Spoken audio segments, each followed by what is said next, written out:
নির্বাহী অফিসার এবং উপস্থিত আছেন তার প্রশাসনের কর্মকর্তাবৃন্দ, আরো আছেন আমাদের আইন শৃঙ্খলা কর্মকর্তাবৃন্দ, বিশেষ করে আমাদের ভারপ্রাপ্ত কর্মকর্তা এবং আরো অন্যান্য আমাদের যে ইউনিটগুলো আছে গোবিন্দগঞ্জের প্রশাসন এবং আইন শৃঙ্খলা এবং সহযোগী যে ইউনিটগুলো আছে সব কর্তৃপক্ষের সম্মানিত দায়িত্বশীল ব্যক্তিবর্গ এবং আমাদের বাংলাদেশ জাতীয়তাবাদী দল বিএনপি অঙ্গ সহযোগী সংগঠন সহ বিভিন্ন রাজনৈতিক দলের নেতৃবৃন্দ এবং প্রিয় গোবিন্দগঞ্জ আমাদের সাংবাদিক ভাইরা আরো উপস্থিত যারা আছেন সবাইকে আমাদের দি হোপ অফ বাংলাদেশ জনাব তারেক রহমানের পক্ষ থেকে আপনাদেরকে আন্তরিক অভিনন্দন। আমাকে এখানে আসলে যে বিষয়টা আলোকপাত করতে বলা হয়েছে আমাদের এই 52 ভাষা আন্দোলন। দেখুন, এই 52 ভাষা আন্দোলনে প্রথম যেটা হয়েছিল, দেখুন আমাদেরকে আইন করে আমাদের ভাষাটাকে পরিবর্তন করার চেষ্টা করা হয়েছে। আসলে মাতৃভাষা হলো এমন একটা জিনিস, একটা কথা আছে যে যেই ভাষায় আমরা ওয়াদা করি, কসম কাটি এবং যেই ভাষায় আমরা স্বপ্ন দেখি, আপনি দেখবেন ঘুমের মধ্যে আমরা যেই ভাষায় স্বপ্ন দেখি, আপনি দেখবেন এখনকার জেনারেশনে অনেক আছে যে ইংলিশ মিডিয়ামে পড়াশোনা করে, তারা দেখবেন ঘুমের মধ্যে বিড়বিড় করছে ইংরেজি ভাষা। দেখবেন যে সে যে স্বপ্ন দেখছে ঘুমের মধ্যে যে ড্রিম, দেখবেন যে ইংরেজি ভাষায় দেখছে। তো স্বাভাবিকভাবে মাতৃভাষার সংজ্ঞাটা যে ভাষায় আমরা কসম কাটি, আমরা কোন একটা বিপদে পড়লে যে আমরা কসম কাটি যেই ভাষায় এবং যেই ভাষায় আমরা স্বপ্ন দেখি, আসলে যেই ভাষায় আমরা স্বপ্ন দেখি সেই বাংলা ভাষা। আমি বাংলায় গান গাই, আমি বাংলার গান গাই, আমি চিরদিন এই বাংলায় খুঁজে পাই। তো সেই বাংলা ভাষাকে মাতৃভাষা হিসেবে রক্ষা করার জন্য যে আত্মত্যাগ তাদের ছিল, আমরা আজকে প্রায় 55 বছর পরে এই বাংলাদেশের 55 বছর পরে, আমি 52 ভাষা আন্দোলন হলে তো অনেক সময়, আমি বলছি যে 55 বছর পরে এসে আমরা বলেছি সবার আগে বাংলাদেশ।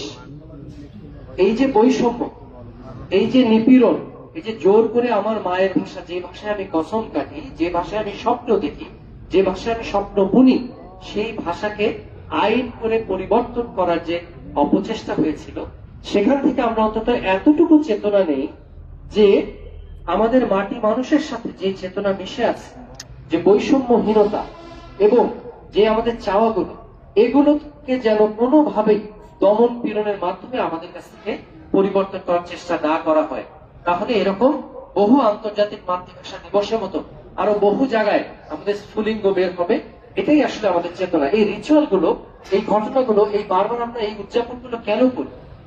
সত্যি কথা বলতে সেই স্মৃতিটা মনে করে আমাদের যে কিছু নিজস্বতা আছে, আমাদের যে কিছু স্বকীয়তা আছে এবং যে ভাষায় আমরা কথা বলি, এর গৌরব যে অনেক প্রাণের বিনিময়ে এই ভাষাটা আমরা ধরে রেখেছি, এই গৌরবটা আমরা স্মরণ করে আমরা বাঙালি, আমরা বাংলা ভাষাভাষীরা যে আমরা ঐক্যবদ্ধ হয়ে এমন কিছু করতে পারি যা আমাদের উপর চাপিয়ে দেওয়া সম্ভব না, এটাকে বারবার মনে করার জন্য। তো সেটাই যদি আমরা পারি, তাহলে আজকে এই 55 বছরে বাংলাদেশে এসে আমরা কি বাংলাদেশ ঐক্যবদ্ধ হতে পারি না? কিভাবে পারি? আমরা বাংলাদেশ ঐক্যবদ্ধ হতে পারি যদি আমরা মনে করি আমরা প্রত্যেকে বাংলাদেশ। সে কারণেই আগামীর বাংলাদেশ, বর্তমানে দি হোপ অফ বাংলাদেশ জনাব তারেক রহমান বলেছেন সবার আগে বাংলাদেশ। এর মধ্যে দুটি কথা আছে, সবার বাংলাদেশ এবং আগে বাংলাদেশ। আমরা এই বাংলাদেশের পরিসীমার ভিতরে যত বিষয় নিয়ে আলাপ করব, আমরা সবাই বাংলাদেশ, এটা আমরা মনে রাখবো। কে কোন দলের স্লোগান দিলাম, কে কোন মার্কার স্লোগান দিলাম, আমরা সব ভেদাভেদ ভুলে গিয়ে আজকে 17 তারিখে যে সরকার গঠন হয়েছে, আমরা এখন সবাই বাংলাদেশ, এই নীতিতে যদি আমরা বিশ্বাস করতে পারি, সবার আগে বাংলাদেশকে যদি আমরা ধারণ করতে পারি, তাহলে এমনি একটি এই যে ভাষা, মাতৃভাষা দিবসের যে চেতনা, তেমনি ভাবে এটাকে শুধু যদি আমরা রিচুয়ালের মধ্যে রেখে দিই, তাহলে এটা আমাদের জীবনে প্রতিফলন ঘটবে না। সেজন্যই বলছি এই পেরিফেরির ভেতরে, এই পরিসীমার ভেতরে আমরা এটা সবার বাংলাদেশ, এবং এই বাউন্ডারির বাইরে গিয়ে আমরা যখন আন্তর্জাতিক পরিমণ্ডলে যে কোনো বিষয় নিয়ে আমরা কাজ করব, তখন এটা হবে আগে বাংলাদেশ। আগে বাংলাদেশের স্বার্থ সমুন্নত রেখে, চোখে চোখ রেখে, তারপর আমাদের সমস্ত কূটনৈতিক আলোচনা হবে। পরিশেষে সবার সুস্বাস্থ্য দীর্ঘায়ু কামনা করে আজকের এই অনুষ্ঠানটাকে সুন্দরভাবে সম্পন্ন করার জন্য আগামীকালেরও যে রিচুয়ালগুলো এবং অনুষ্ঠানগুলো আছে সেগুলো সুন্দরভাবে সম্পন্ন হয়, সবার সহযোগিতা কামনা করে আজকে আমাদের সবার পক্ষ থেকে আজকে বিদায় নিচ্ছি। আল্লাহ হাফেজ। বাংলাদেশ জিন্দাবাদ, বাংলাদেশ জাতীয়তাবাদী দল জিন্দাবাদ, আন্তর্জাতিক মাতৃভাষা দিবস অমর হোক।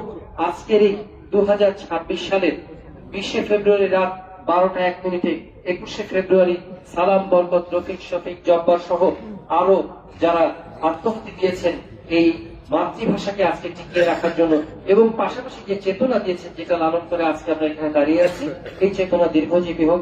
সবাইকে ধন্যবাদ। বাংলাদেশ জাতীয়তাবাদী দল জিন্দাবাদ, বাংলাদেশ জিন্দাবাদ। গোবিন্দগঞ্জ উপজেলা প্রশাসন এবং এর সকল আজকের এই সভাকে সমুন্নত করা এবং সফল করার জন্য সবাইকে ধন্যবাদ। আসসালামু আলাইকুম।